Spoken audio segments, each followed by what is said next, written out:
Hi friends, ನಮ್ಮ terrace ಗಾರ್ಡನಲ್ಲಿ ನಾನೊಂದು apple ಗಿಡ ಬೆಳೆಸಿದ್ದೆ. 2 ಇಯರ್ಸ್ ಆಯಿತು ಅದು ತಂದು. ನಾನು ಅಂದರೆ ಗಿಡ ಸ್ವಲ್ಪ ಹೈಟಾಗೆ ಬೆಳೆದಿತ್ತು. ನೋಡಿ, ಇದೆ ಅದು ಗಿಡ. ಇವಾಗ ಜಸ್ಟ್ ಫ್ಲವರಿಂಗ್ ಸ್ಟಾರ್ಟ್ ಆಗಿದೆ. ಒಂದು 5 ಫ್ಲವರ್ಸ್ ಬಿಟ್ಟಿದೆ ಅದರಲ್ಲಿ. ಗಿಡ ಹೈಟ್ ಬೆಳೀತು. ಅದು ನನಗೆ ಗೊತ್ತಿರಲಿಲ್ಲ ಕಟ್ಟಿಂಗ್ ಮಾಡಬೇಕು ಅಂತ. ಕಟ್ಟಿಂಗ್ ಮಾಡಿದ್ರೆ ಫ್ಲವರಿಂಗ್ ಬರುತ್ತಂತೆ ಅದು. ನೋಡಿ, ಅದಕ್ಕೆ ನಾನು ಕಟ್ಟಿಂಗ್ ಮಾಡಿ ಒಂದು 10 ಡೇಸಲ್ಲೇ ಫ್ಲವರಿಂಗ್ ಸ್ಟಾರ್ಟ್ ಆಗೋಯ್ತು ಅದು. ನೋಡಿ, 5 ಫ್ಲವರ್ ಬಿಟ್ಟಿದೆ ಒಂದು ಸೈಡಲ್ಲಿ ಮಾತ್ರ. ಸ್ಟಾರ್ಟಿಂಗ್ ಫ್ಲವರ್ ಕಾಯಾಗಲ್ಲ ಅಂದಿದ್ದಾರೆ. ನೋಡೋಣ, ಟ್ರೈ ಮಾಡೋಣ, ಬಂದರೆ ಒಳ್ಳೆಯದು. ನೋಡಿ, ಇದು 50 ಲೀಟರ್ ಡ್ರಮ್ಮಲ್ಲೇ ಬೆಳೆಸಿರೋದು. ಬರೀ ಮಣ್ಣು, ಗೊಬ್ಬರ ಏನೂ ಹಾಕಿಲ್ಲ. ಇನ್ನು ಇದಕ್ಕೆ ಸಗಣಿ ಗೊಬ್ಬರ ಕೂಡ ಕೊಟ್ಟಿಲ್ಲ ನಾನು. ಮನೇಲೇನು ಕಿಚನ್ ವೇಸ್ಟ್ ಇದೆಯಲ್ಲ ಅದೇ ತರೋದು, ಹಾಕೋದು ಅಷ್ಟೇ. ಅದ್ರ ಮೇಲೆ ಸುಮ್ಮನೆ ಆ ಮಣ್ಣು ಮೇಲೆ ಹಾಕ್ತಾ ಇರೋದು ವೇಸ್ಟು. ಏನು ಪ್ಲ್ಯಾಸ್ಟಿಕ್ ಒಂದು ಬಿಟ್ಟು ಬೇರೆ ಏನು ಸಿಗುತ್ತಲ್ಲ ಅದನ್ನು ಹಾಕಿ ಆರ್ಗಾನಿಕ್ಕಾಗಿ ಬೆಳೆಸೋಣ ಅಂದ್ಬಿಟ್ಟು ಬೆಳೆಸಿರೋದು. ಮೆಡಿಸಿನ್ ಅಷ್ಟೇನು ಸ್ಪ್ರೇ ಮಾಡಿಲ್ಲ. ಸುಮಾರು ಒಂದು 30 ವೆರೈಟೀಸು ಪ್ಲ್ಯಾಂಟ್ಸ್ ಇದೆ. ಜಾಗ ಚಿಕ್ಕದೇ ಇರೋದು. ಎಲ್ಲ 50 ಲೀಟರ್ ಡ್ರಮ್ಮಲ್ಲಿ ಹಾಕಿದ್ದೀನಿ. ಮಲ್ಬರಿ, ಅದರಿಂದ ವಾಟರ್ ಆಪಲ್ಲು. ನೋಡಿ, ಇದೇ ಫ್ಲವರ್ ಆಗಿರೋದು. ಇನ್ನು ಅದು ಇದಾಗಿಲ್ಲ.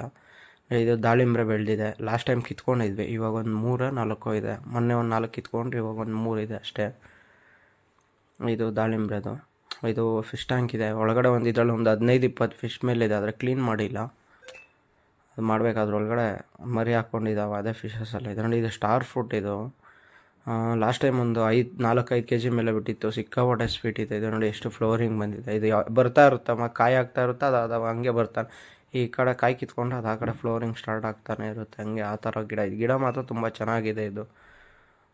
ಇದು ಸಪೋಟ ಗಿಡ. ಸುಮಾರು ವೆರೈಟೀಸ್ ಇದೆ ನಮ್ಮ. ಅಂದರೆ ಚಿಕ್ಕ ಜಾಗ ಇರೋದು. ಅದರಲ್ಲೇ ನಾನು ಎಷ್ಟೋ ವೆರೈಟಿ ಹಾಕಿದ್ದೀನಿ. ಬಂದಷ್ಟು ಬರಲಿ ಅಂತ ನಾನು ಏನು ಸುಮ್ಮನೆ ಟೈಮ್ ಪಾಸ್ಗೆ ತರೋದು, ಬೆಳೆಸೋದು. ನೋಡಿ, ಇದು ಬಂದುಬಿಟ್ಟು ಥೈಲ್ಯಾಂಡ್ ವೆರೈಟಿ, ವೈಟ್ ನೇರಳೆ ಹಣ್ಣು ಅಂತ ಕೊಟ್ಟಿದ್ದಾರೆ. ಗಿಡ ಏನೋ ಚೆನ್ನಾಗಿ ಬೆಳೆದಿದೆ, ಆದರೆ ಇನ್ನೂ ಫ್ಲವರಿಂಗ್ ಏನೂ ಬಂದಿಲ್ಲ. ನೋಡೋಣ, ಬೆಳೀತಾ ಇದೆ. ಅದರ ಗಿಡ ಮಾತ್ರ ಸಿಕ್ಕಾಪಟ್ಟೆ ಹೈಟ್ ಹೋಗ್ತಾ ಇದ್ದಾವೆ. ಇದು ಬಂದ್ಬಿಟ್ಟು ಮಿರಾಕಲ್ ಫ್ರೂಟ್ ಅಂತ. ಈ ಫ್ರೂಟ್ ತಿಂದ್ಬಿಟ್ಟು ಒಂದು 1 ಅವರು ಯಾವುದೇ ಥರ ನಿಂಬೆಹಣ್ಣು, ಹುಳಿ, ಖಾರ ಯಾವುದೇ ತಿಂದರೂ ಬಾಯೆಲ್ಲ ಸ್ವೀಟ್ ಇರುತ್ತಂತೆ. ನಾನು ತಂದು ಹಾಕಿದ್ದೀನಿ. ನೋಡಿ, ಫ್ಲವರಿಂಗ್ ಸ್ಟಾರ್ಟ್ ಆಗಿದೆ. ಫ್ಲವರಿಂಗ್ ಸ್ಟಾರ್ಟ್ ಆಗಿ ನೋಡಿ, ಅದೇ ಒಂದು 2-3 ಫ್ಲವರ್ ಉದುರಿತು. ಮತ್ತು ನೋಡೋಣ, ವೆಯ್ಟ್ ಮಾಡಿದ್ದೀನಿ ನಾನು ಏನಾನ ಇದಾಗುತ್ತಾ ಅಂತ. ನೋಡಿ, ಇದು ಗ್ರೇಪ್ಸ್ ಇದೆ. ಚೆನ್ನಾಗಿ ಬಂದಿದೆ. ಒಳ್ಳೆ ಟೇಸ್ಟ್ ಇದೆ. ಇದು ಬ್ಲ್ಯಾಕ್ ಗ್ರೇಪ್ಸು. ಸಿಕ್ಕಾಪಟ್ಟೆ ಟೇಸ್ಟು, ಚೆನ್ನಾಗಿ ಬಿಡುತ್ತೆ. ನೋಡಿ, ಅದೆಲ್ಲ ಇದೆ. ಒಂದು 10-15 ಇದ್ರ ಮೇಲೆ ಬಿಟ್ಟಿದೆ. ಫುಲ್ಲು ಸಿಕ್ಕಾಪಟ್ಟೆ ಬಿಟ್ಟಿತ್ತು.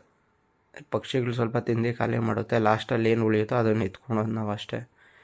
ಅದು ಮೂಸಂಬಿ, ಆರೆಂಜು, ವಾಟರ್ ಆಪಲ್ಲು, ಪೈನಾಪಲ್ಲು. ಇದು ಪೈನಾಪಲ್ದು ಸುಮಾರು ವೆರೈಟಿ ಇದೆ. ಅದರಲ್ಲೂ ಸ್ವಲ್ಪ ಚೆರಿನೂ ಇದೆ. ಲಾಸ್ಟಲ್ಲಿ ನೆಕ್ಸ್ಟ್ ಸ್ಟೆಪ್ ಬೈ ಸ್ಟೆಪ್ ತೋರಿಸ್ತೀನಿ ಒಂದೊಂದೇ.